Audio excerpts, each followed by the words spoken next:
In today's video, I'm going to teach you how to undo a bank reconciliation in QuickBooks Online. If you've ever found yourself needing to correct a reconciliation in QuickBooks Online, you're not alone. Mistakes happen, whether it's a missing transaction, an incorrect date, or simply the wrong amounts. Thankfully, QuickBooks Online makes it simple to undo and redo reconciliations, so your records stay accurate. By following these steps, you'll ensure your financial data is clean and ready to go. If you're new to QuickBooks Online, you can find a link in the description below to sign up and get started.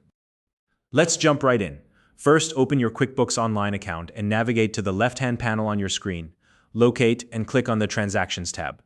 Once you're there, you'll see several options appear. Go ahead and select the Reconcile tab.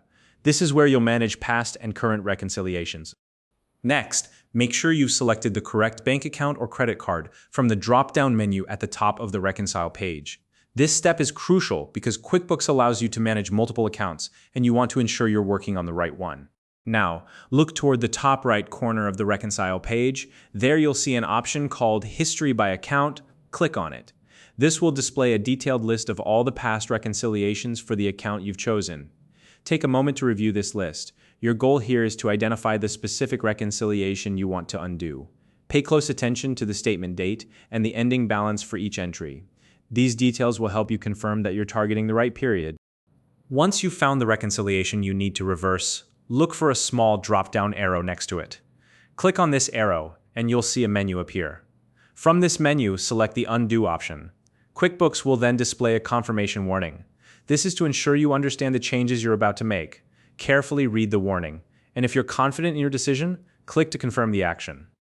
After you've undone the reconciliation, it's time to review the transactions for the period you've just unreconciled. This is an important step because it allows you to identify and correct any errors. Look for transactions with incorrect dates, amounts, or categorizations and make the necessary adjustments. If you notice any missing entries, be sure to add them. Similarly, remove any duplicate transactions that might be causing discrepancies. Once you've cleaned up the transactions, you're ready to reconcile the account again.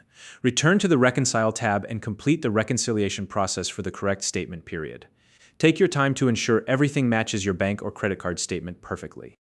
And that's it. You've successfully undone and corrected a bank reconciliation in QuickBooks Online.